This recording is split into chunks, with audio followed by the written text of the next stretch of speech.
Former NBA coach Byron Scott reveals that the first moment he knew an 18-year-old Kobe Bryant was going to take over the league, he told Business Insider, "I heard the ball bouncing. No lights were on, and I go out to the court and I look, and there's Kobe Bryant. He's out there shooting in the dark, and I stood there for probably about 10 seconds, and I said, this kid is going to be great." According to a Team USA trainer, Kobe once held a workout from 4:15 a.m. to 11 a.m., refusing to leave the gym until he made 800 shots. In his own words, Kobe Bryant said, "Great things come from hard work and perseverance. No excuses." Let's welcome Toastmaster Shannon to her speech today, is No Excuse. Yes.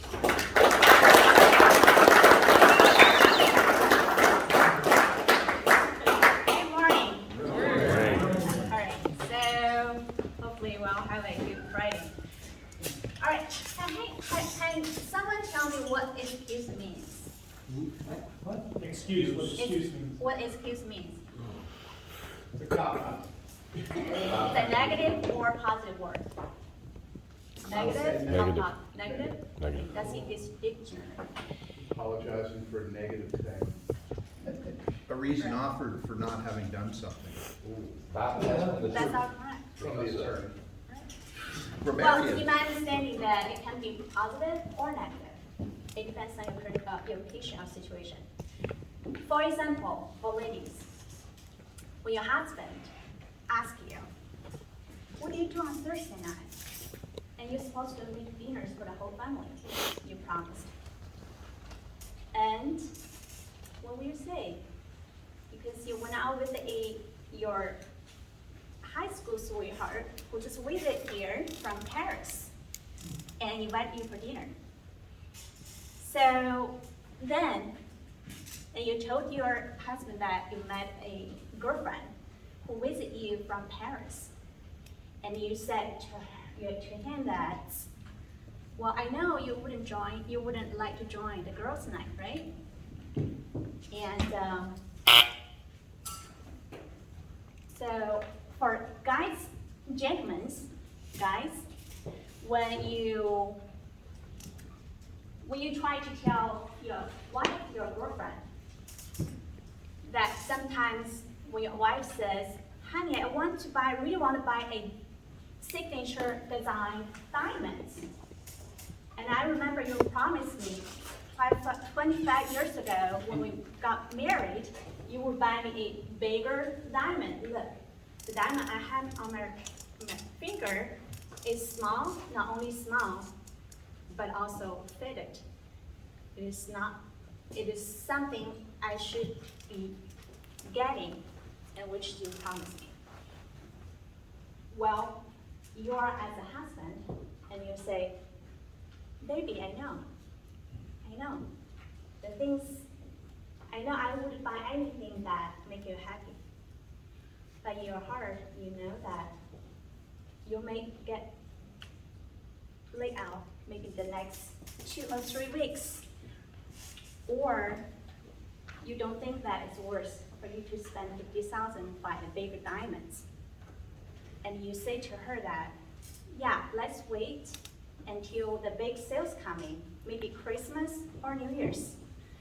And by that time, we may have enough money saved up." And you pray at that time that your wife may forget about it, right?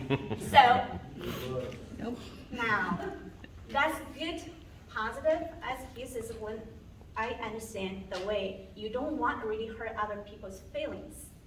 And you try to not say no directly to that person. No matter the person your wife, the other person is your friends. Let's talk about the negative part of the excuses. When you try to explain something or you do something that you don't feel like doing, like the chores, the work you should supposed to complete it, which you promised to someone to do. And you say, "I don't have enough time," or "I should have done something else." Or you gain weight in 2 weeks and your family worry about your health conditions. So they ask you, what happened? How could you gain 20 pounds in 2 weeks? And you said, don't worry about it, that's nothing major. But you know what happened, because either you ate things too much, or you did not go to the gym or work out enough. So, and another thing is another example is when you try to do something that you think that's,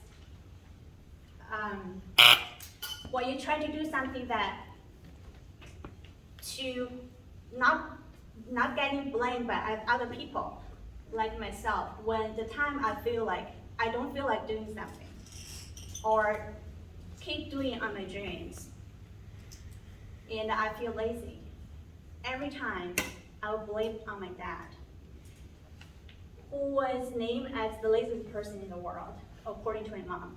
And whenever I remember when he was younger, and he would go to the office, make morning, and the first thing he would do is grab a cup of hot tea, and on the other hand, he would grab newspaper, and he would start reading.